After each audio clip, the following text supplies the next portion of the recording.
Il y a quand même des gens en Europe et en France qui sont fans de Napoléon. Il y a des mecs qui vous parlent de Napoléon et qui sont fans carrément de ce qu'a fait Napoléon. Napoléon, c'est carrément 6 millions de morts en Europe, en Asie, en Afrique, en Amérique. 6 millions de morts.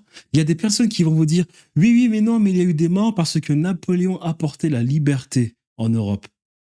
Non, mais vous rendez-vous compte quand même. C'est-à-dire que vous avez carrément eu en Angleterre des guerres civiles. L'Angleterre avait déjà connu 2 révolutions avant la France, où des bourgeois avaient essayé de détruire la monarchie. Le peuple a carrément fait insurrection, s'est carrément plaint en disant « Je veux mon roi ». Les bourgeois ont compris qu'ils ne pourraient pas avancer en Angleterre sans monarchie. Donc ils ont trouvé un compromis qu'on appelle la monarchie constitutionnelle. Donc vous avez carrément une Europe où le peuple, dans bon nombre de pays, était content d'avoir un roi, car les rois germaniques étaient dans une sorte de contrat où on parlait de père nourricier. T'es au pouvoir, mais tu nous trouves de la nourriture. Et des gens vont vous dire Napoléon a porté la liberté.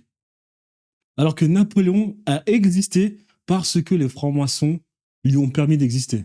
Parce que la Révolution française, c'est les francs-maçons. Napoléon, c'est 6 millions de morts, mais il est vénéré. Et puis on va vous dire Napoléon est un génie militaire. Un génie militaire. Alors que de un, c'est jamais lui qui a fait les guerres. Jamais. Lorsque des généraux faisaient les guerres pour lui, mais ne se comportaient pas complètement comme Napoléon le souhaitait, on les a évincés.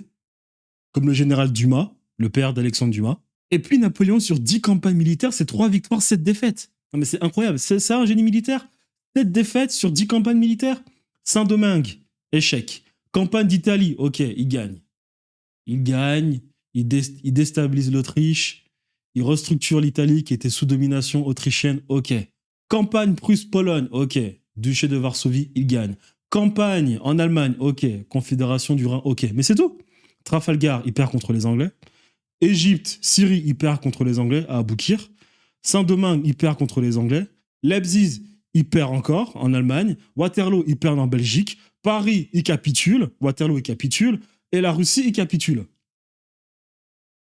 Donc, où est le génie de Napoléon quand il tue 6 millions d'humains et qu'en plus de cela, il a 7 défaites sur 10?